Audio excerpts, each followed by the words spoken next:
गौतम बुद्ध के बचपन का नाम सिद्धार्थ था। अक्सर सिद्धार्थ एकांत में जाकर ध्यानमग्न रहा करते थे। एक दिन की बात है, सिद्धार्थ अपने उपवन में एक शांत जगह इसी प्रकार ध्यानमग्न थे कि तभी एक घायल हंस उनके सामने आ गिरा, जिससे उनका ध्यान भंग हो गया। जब उन्होंने अपनी आंखें खोली तो देखा कि सामने एक सफ़ेद हंस तीर के वार से बुरी तरह घायल पड़ा तड़प रहा था। उसे देखते ही सिद्धार्थ का मन द्रवित हो उठा और उन्होंने उसे तुरंत उठा लिया। धीरे धीरे वे हंस को सहलाने लगे और फिर पास के सरोवर में जाकर उसका घाव धोकर उसके शरीर से धीरे से तीर को निकाला। तीर निकालते ही वह दर्द से तड़प उठा। तब सिद्धार्थ उसे धीरे से सहलाते हैं और उसके घाव पर पट्टी बांध देते हैं। उसी समय एक ओर से कुछ शोर होता है और उधर से उनका चचेरा भाई देवदत्त आता हुआ दिखाई देता है।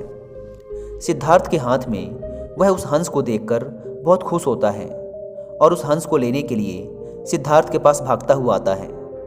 सिद्धार्थ, यह हंस तुम्हारे पास है और मैं इसे कब से इधर उधर ढूंढ रहा था।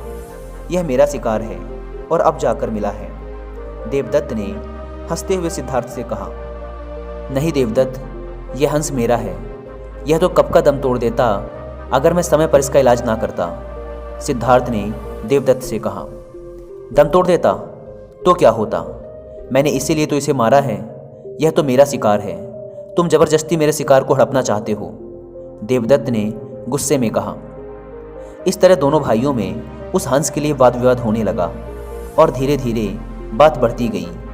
तब दोनों ने मिलकर फैसला किया कि यह हंस किसका है, इस बात का निर्णय महाराज शुद्धोधन के पास जाकर ही होगा। और दोनों भाई राज दरबार में गए। वहाँ उन दोनों ने अपना अपना तर्क महाराज के सामने रखा। दोनों की बातों को ध्यान से सुनने के बाद महाराज शुद्धोधन विचार करके बोले, चूंकि यह हंस देवदत्त का शिकार है, इसलिए इस पर पहला अधिकार देखा जाए तो देवदत्त का है। परंतु सिद्धार्थ ने भी इस हंस की जान बचाई है, इसलिए उन दोनों के ही अधिकारों को नकारा नहीं जा सकता। राजा शुद्धोधन थोड़ी सोच में पड़ गए। तभी उनका एक मंत्री उठकर आता है और राजा के कान में कुछ बात कहता है।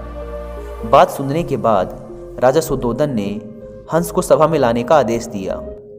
सिद्धार्थ और देवदत्त को कुछ दूरी पर खड़ा किया गया और उन दोनों के बीचों बीच उस हंस को लाकर रख दिया गया। हंस ने देवदत्त की तरफ देखा तो थोड़ा सहम सा गया। फिर उसने अपनी गर्दन नीचे झुकाई और धीरे धीरे चलता हुआ सिद्धार्थ के पास जा पहुंचा। सिद्धार्थ के पास पहुंचकर उसने अपनी चोंच सिद्धार्थ के पैरों पर रख दी और फिर वहीं उसके पैरों के पास बैठ गया। यह देखकर सारी सभा दंग रह गई। इसके बाद राजा शुद्धोधन ने अपना निर्णय सुनाते हुए कहा, मारने वाले से बचाने वाला बड़ा होता है।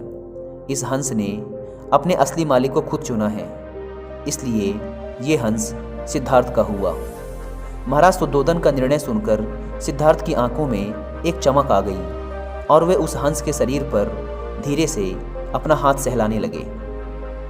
दोस्तों, इस कहानी में हमने देखा कि एक बेजुबान जानवर भी प्रेम की भाषा समझता है और ये एक चीज़ हम सब ने अपनी ज़िंदगी में एक्सपीरियंस कर रखी है।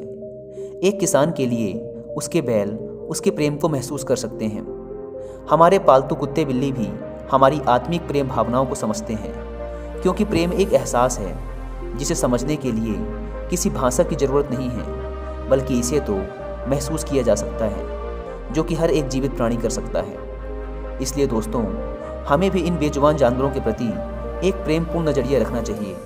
इनके प्रति हिंसक नहीं बनना चाहिए, क्योंकि इनके अंदर भी एक जान है और इन्हें भी दर्द होता है।